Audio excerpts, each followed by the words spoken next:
A paz do Senhor, amigas. Deus possa abençoar a vida de cada um. É a primeira vez que de fato eu prego em um culto de ceia, né? Nunca tive a oportunidade até então. Eu acho que é um tanto desafiador, mas vamos lá.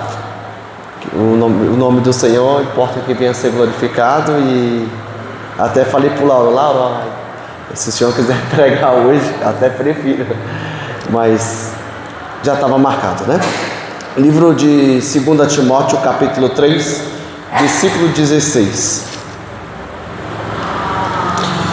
que vai dizer assim, livro de 2 Timóteo, capítulo 3, versículo 16: toda escritura divinamente inspirada é proveitosa para ensinar e redigir e corrigir e para instruir em justiça. Esse texto especificamente, eu não falarei especificamente dele hoje, não trarei um plano de fundo ou um conteúdo histórico em cima desse livro. Numa próxima oportunidade que formos pregar, que será sobre as religiões mundiais, eu quero me aprofundar nesse texto. Mas vamos lá. A palavra teologia, ela tem na sua etimologia significado theos, que é Deus, e logia, tratado. Então, automaticamente, quando falamos de teologia, estamos falando estudo sobre Deus ou tratado sobre Deus. Então, por muito tempo na minha caminhada cristã, especificamente na igreja que eu frequentei praticamente durante 19 anos, a palavra teologia era vista como algo do demônio, algo do diabo, algo que vinha para esfriar as pessoas. E uma das coisas que as pessoas utilizavam lá era dizendo: a letra mata. Mas quando você vai estudar o significado desse texto, que a letra mata e o espírito vivifica, isso não tem nada a ver em si com teologia, mas sim com a lei. Então o que acontece? A teologia, ela é aplicada dentro da palavra de Deus, e a gente tem a teologia exegética, que é a arte de arrancar do texto aquilo que está escrito, aquilo que talvez pessoas não consigam ver. Então isso também um advogado, acredito eu, que faz com muita facilidade. Então existe também a teologia exegética, que é arrancar do texto aquilo que as pessoas não conseguem ver. E também tem a teologia hermenêutica, que seria a ciência ou a arte da interpretação ou da pregação da palavra de Deus. Também tem a teologia bíblica, que ela é aplicada ao Antigo Testamento e ao Novo Testamento. E também tem uma teologia histórica, que é a que eu particularmente tenho uma queda pessoal, porque ela vai falar sobre a história da igreja, ela vai falar sobre missões e sobre doutrinas bíblicas. E também tem outra teologia que eu amo de paixão, que é a teologia sistemática, que ela vai pegar as doutrinas que tem dentro da Bíblia e vai dar nome, por exemplo, a teologia da salvação, a teologia do pecado, a teologia de Deus e a teologia também do Espírito Santo, e a principal que eu gosto é a teologia de Cristo, a saber, cristologia. Dentro desse contexto também, a gente pode incluir a teologia dogmática, que é o estudo das doutrinas oficiais da fé, dos credos religiosos, ou então podemos colocar também a teologia apologética, que é a teologia que a gente defende, que a gente coloca isso em xeque, dizendo: olha, nós entendemos e cremos que a palavra de Deus é viva e eficaz, nós entendemos que a palavra de Deus, ela, por mais que passou o tempo que for, ela não é arcaica, ela é inspirada pelo próprio Deus. Então, a Bíblia que você tem na sua mão hoje, que tem 66 livros e que tem 39 livros do Antigo Testamento e 27 livros do Novo Testamento, ela tem aproximadamente 1.189 capítulos, e esses capítulos que tem dentro da Bíblia, a palavra mais dita dentro da Bíblia é a palavra Senhor. Então ela foi escrita em 1600 anos, e dentro da Bíblia a gente vai encontrar o hebraico, vamos encontrar o aramaico e vamos encontrar o grego, a saber, o grego koiné. Esse grego koiné, eu posso elucidar de forma simples aqui nessa noite, é equiparado ao inglês nos dias atuais. Hoje, quando você fala inglês, você consegue viajar o mundo e as pessoas lá vai ter alguém que vai te entender. Então, o grego na época de Cristo era muito usado, as pessoas utilizavam ele, principalmente por conta do helenismo, do que a saber Alexandre o Grande trouxe essa ideia. Então as pessoas queriam viver isso, então as pessoas falavam o grego, e a palavra de Deus também foi escrita em grego. Então, dentro desse contexto que eu estou te narrando aqui nessa noite, existiam alguns critérios que colocava dentro da palavra de Deus para que a Bíblia fosse formada no período que Deus fica sem falar com o homem, que é conhecido como período interbíblico, a saber, do último profeta Malaquias e de Mateus, quando começa com João Batista. Esses 400 anos existiram livros apócrifos. Esses livros apócrifos que começaram a existir, eu vou citar alguns que eu acho interessante: Tobias, Judite, Sabedoria de Salomão, Eclesiásticos, Baruque, 1 Macabeus, 2 Macabeus e Acréscimo de Daniel e Esther.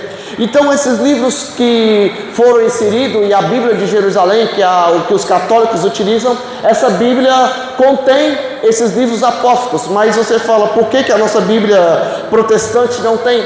Porque teve um concílio, porque começaram a existir várias pessoas escrevendo livros, e esses livros que essas pessoas escreviam, ela atribuía a nomes de profetas do Antigo Testamento. E muitas das vezes os que estavam lá era uma teologia que não tinha a ver com o que Cristo falava, ou não tinha a ver com o que Deus falava para o homem. Então o critério para a canonicidade bíblica era o seguinte: ela deveria ter uma autoridade apostólica, ou seja, ela deveria ser um apóstolo que deveria ter escrito, ou alguém muito próximo desse apóstolo, ou então ela deveria ter uma conformidade bíblica baseada no ensino de Cristo, ou então uma aceitação universal por parte da igreja. Os pais da igreja deveriam olhar e falar: não, a gente tem um consenso, a gente entende que isso é razoável, então esse livro vai entrar. E a última era principalmente no contexto da comunidade cristã, como as pessoas viam esse tipo de livros. Então a Bíblia ela foi sendo trabalhada durante esse tempo que eu estou te falando, até chegar em 66 livros. E dentro desse contexto desses 66 livros, que a palavra de Deus ela foi elaborada, ela foi editada, e hoje nós temos várias versões. A saber, João Ferreira de Almeida, salvo engano, por o ano de 1750, 1800, que traduz a Bíblia para o português, e a gente tem a palavra de Deus no Brasil. Então, o que acontece? Essa Bíblia que estamos aqui que está aqui nessa tribuna, que está aqui na minha mão, ela foi referendada, e muitas das vezes ela foi requisitada por vários tipos de governo. De acordo com o Guinness Book, a Bíblia é o livro mais lido no mundo e também o livro mais vendido. Nós acreditamos na palavra de Deus porque ela é viva e eficaz. Eu entendo que a palavra de Deus, a saber, a Bíblia, é o segundo elemento que Deus se relaciona com o homem, porque eu vejo Cristo sendo o primeiro elemento que Deus utiliza para se revelar ao homem, e a palavra de Deus correndo por fora sendo o segundo elemento. Então eu entendo que o Islã, no profeta Maomé, tem o seu Corão, o budismo tem os escritos de Buda, e por que também não dizer das outras religiões que também têm os seus escritos. Mas nós entendemos que a Bíblia é viva e eficaz, ela é a palavra de Deus. Mas o que isso tem a ver com a mensagem da ceia? Quando eu vejo a Bíblia como palavra de Deus, eu vejo, como eu disse, Deus querendo se relacionar comigo e para contigo através do que está aqui. Então, essa ideia de relacionar Deus com o homem e o homem com Deus, alguns governos, a saber, no século XX, começaram a banir a Bíblia. Quando a China comunista atual, quando Mao Tse Tung assume o poder daquela nação, ele faz uma revolução comunista, e a sua revolução comunista, ele baseia da seguinte maneira: iremos fazer uma revolução cultural, que onde a gente chegar, onde houver a Bíblia vai ser arrancada. A história vai dizer que Mao Tse-tung orientava os seus soldados a entrar dentro da casa das pessoas, procurar livros, e todos os livros que tinham algum meio de fé deveria ser arrancado. As pessoas que começaram a ficar com medo e começaram a se esconder. Então pegam a estátua de Mao Tse-tung, pega algumas imagens e coloca na casa das pessoas, coloca nas praças, e por onde as pessoas passavam, as pessoas deveriam abaixar a sua cabeça e dizer: viva Mao Tse-tung. E Mao Tse-tung começou a trazer o ateísmo dentro daquela país chamado China. Então existia um homem chamado o irmão Yang. Ele tem um livro chamado Homem do Céu.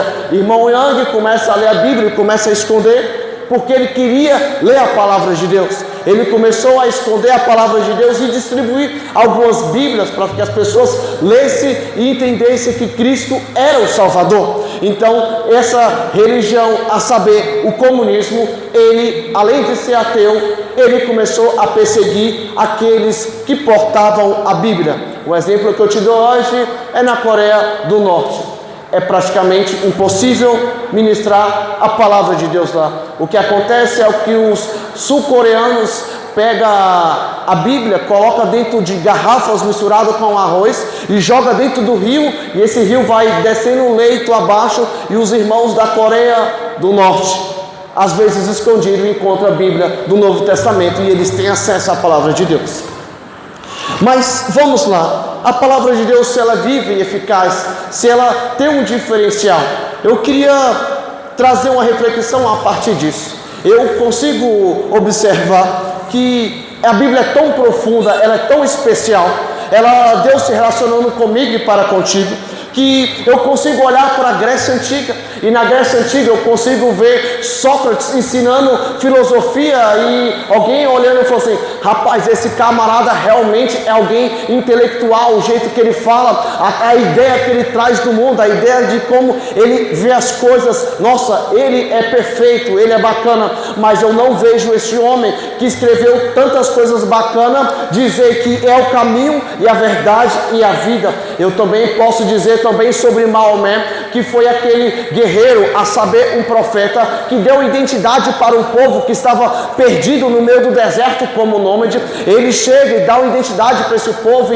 e ali ele começa a trabalhar o Islã e começa a difundir o Alcorão, e as pessoas começam a entender. Mas eu não vejo Maomé dizendo que é o caminho e a verdade e a vida. Eu também posso falar sobre Buda. Buda, no meio dos asiáticos, é muito bem olhado. As pessoas olham, os escritos de Buda é muito bacana, ele traz algum tipo de coisa, mas Buda, ele morreu, ele não ressuscitou. Eu também posso olhar para Allan Kardec, criador literalmente do Espiritismo, mas em hipótese alguma, Allan Kardec era o caminho e a verdade e a vida. Mas quando eu olho para a Bíblia vai dizer que existe um homem que nasceu de uma virgem, que estava lá na cidade de Belém, que de repente esse homem aparece e ele é batizado por João Batista, e ele começa a fazer milagres e prodígios, ele começa a transformar a água em vinho, ele começa a curar pessoas, e de repente alguém fala: quem é esse aí? Quem é esse aí? Alguém vai dizer: esse aí é o Cordeiro de Deus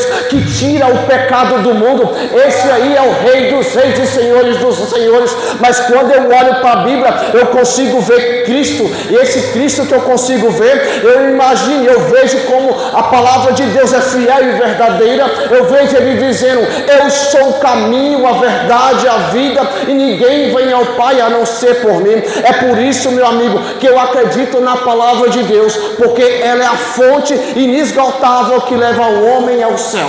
Aleluia. Se a Bíblia, ela é tudo isso que eu estou te falando, eu tenho alguns textos da Bíblia que particularmente quando eu olho, eu falo: esse aqui eu amo, mano. Esse aqui para mim é o predileto. Para mim existe um dos versículos bacanas da Bíblia, que é o livro do Gênesis, capítulo 1, e o livro de Romanos, capítulo 8, e João, capítulo 1. E eu queria falar sobre João capítulo 1. O escritor diz que no princípio era o verbo era Deus, e o verbo estava com Deus, e o verbo se fez carne, e entre nós ele habitou. E esse verbo, que é a palavra que é Cristo. E agora esse verbo que está habitando entre nós, eu imagino que como se fosse de uma forma de um liquidificador espiritual, tudo que é de ruim do ser humano foi jogado lá dentro, foi batido, e de repente eu vejo Cristo dizendo: no mundo vocês terão as aflições, mas tende bom ânimo, eu venci o mundo. E esse Cristo que é o nosso Salvador, Isaías vai começar a narrar sobre esse Cristo, e ele vai dizer que vai nascer um menino, e ele vai ser chamado Emanuel, o Deus conosco. E ele vai falando como é que esse Cristo era. Eu imagino que ele está agora falando: gente, é o seguinte, eu preciso que vocês se assentem, porque eu vou te desenhar como é que vai ser esse Cristo. Eu imagino que as pessoas estão sentadas, observando, falando: será que esse Cristo vai ser como? Será que ele vai ser um guerreiro? Como que ele vai ser? E de repente Isaías começa a desenhar esse Cristo, e ele vai falar: olha, Isaías capítulo 53, que ele não tem parecer nem formosura, que ele é indigno entre os homens, que ele é um homem trabalhoso, que as pessoas vão olhar para ele e não vão dar nada. E alguém vai falar: mas poxa, Isaías, esse é o Cristo que você está falando? E ele: sim. E quem deu crédito à nossa pregação, e a quem se manifestou o braço do Senhor, porque foi subindo como uma raiz de terra seca. E olhávamos para ele, e ele não tinha beleza alguma. Esse é o Cristo.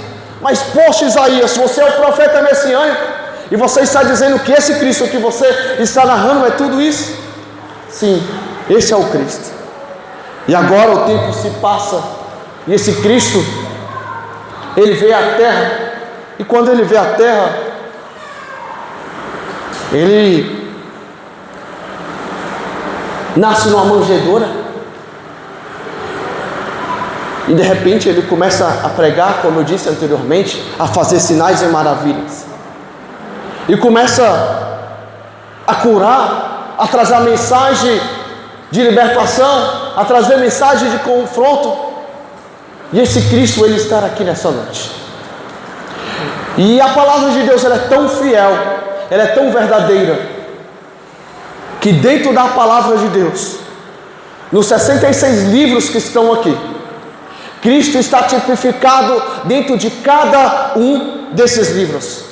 Porque no livro do Gênesis, Cristo é tipificado como sendo a semente da mulher, aquele que pisará na cabeça da serpente. No livro do Êxodo, Cristo é o Cordeiro, ele é a Páscoa. No livro de Levítico, Cristo é a purificação perfeita. No livro de Números, ele é a serpente levantada no meio do deserto. No livro de Deuteronômio, Cristo é o profeta semelhante a Moisés. No livro de Josué, Cristo é o comandante dos exércitos. No livro de Juízes, Cristo é o libertador. No livro de Ruth, ele é o resgatador. No livro de 1 Samuel, Cristo é apontado como sendo o rei segundo o coração de Deus. No livro de 2 Samuel, Cristo é tipificado como o eterno reino do rei Davi. Agora Cristo tipificado em 1 Crônicas, ele é o descendente prometido da linhagem de Davi. No livro de 2 Crônicas, ele é o restaurador. No livro de Esdras, ele é o restaurador do templo. No livro de Neemias, Cristo é tipificado nos muros da identidade do povo. Agora no livro da Esther, Cristo é literalmente como o intercessor do povo. No livro de Jó, Cristo ele é literalmente dito como o vivo que se levanta sobre a terra. No livro de Salmos, Cristo é tipificado como o salvador e o sofredor e o rei glorioso. No livro de Provérbios, Cristo é tipificado como o Deus que dá sabedoria. No livro de Eclesiastes, Cristo é tipificado como o verdadeiro rei da vida. Em Cantares, ele é o noivo amado. Em Isaías, ele é Emanuel. Em Jeremias, ele é o rei justo. Em Lamentações, ele é o povo, ele é a pessoa que chora pelo povo. Em Ezequiel, ele é a glória de Deus entre os homens. Em Daniel, ele é o filho do homem que reina para todo sempre. Em Amós, ele é o restaurador do tabernáculo. Em Obadias, ele é o juiz das nações. Em Jonas, ele é o sinal da ressurreição. Em Miqueias, ele é o governo nascido de Belém. Em Naum, ele é o vingador dos justos. Em Abacuque, ele é a nossa fé. Em Sofonias, ele é o rei que salva. Em Ageu, ele é a glória do segundo templo. Em Zacarias, ele é o rei humilde sentado no jumento. Em Malaquias, ele é o sol da justiça. Em Mateus, ele é o Messias prometido. Em Marcos, ele é o rei sofredor. Em Lucas, ele é o filho do homem. Em João, é o verbo que se fez carne. Em Atos, ele é o Cristo que age pela igreja. Em Romanos, ele é a nossa justiça. Em 1 Coríntios, ele é a nossa sabedoria. Em 2 Coríntios, ele é a nossa reconciliação. Em Gálatas, ele é a nossa liberdade. Em Éfeso, ele é a cabeça da igreja. Em Filipenses, ele é o servo exaltado. Em Colossenses, ele é a plenitude divina. Em 1 Tessalonicenses, ele é o Cristo que voltará. Em 2 Tessalonicenses, ele é o rei vencedor. Em 1 Timóteos, ele é o mediador. Em 2 Timóteos, ele é o justo juiz. Em Tito, ele é a bendita esperança. Em Filemão, ele é o restaurador dos relacionamentos. Em Hebreu, ele é o sumo sacerdote prefeito. Em Tiago, ele é a fé viva. Em 1 Pedro, ele é o cordeiro sem defeito. Em 2 Pedro, ele é o Senhor paciente. Em 1 João, ele é o amor verdadeiro. Em 2 João, ele é a verdade encarnada. E para finalizar, em 3 João, o modelo de comunhão. E Judas, o guarda fiel dos seus servos. Em Apocalipse, o rei dos reis e senhores dos senhores. Você pode aplaudir ao Senhor?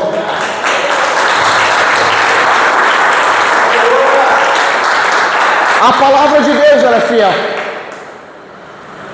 Ela não é arcaica como as pessoas dizem. A palavra de Deus é infalível. Ela é uma espada de dois gumes. E Cristo está tipificado aqui. Todas as respostas que o ser humano precisa está aqui na palavra de Deus. A palavra de Deus é a fonte inesgotável de sabedoria e comunhão para com o homem. A palavra de Deus, ela é viva e ela é eficaz, porque Cristo que morreu e ressuscitou também está aqui dentro. E no culto de ceia, se Cristo morreu e ressuscitou, a gente ceia em memória do nosso Senhor. E Lucas, capítulo 22, versículo 17. Eu queria que você ficasse de pé, por gentileza, que a gente vai iniciar a ceia. Diz assim: e tomando o cálice, e havendo dado graça, disse: tomai e reparti-vos entre vós, porque vos digo que não beberei do fruto da vide até que o reino de Deus venha. E tomando o pão, e havendo dado graças, partiu, lhe dizendo: este é o meu corpo, que é dado a vós, fazei isso em memória de mim. Iremos ceiar agora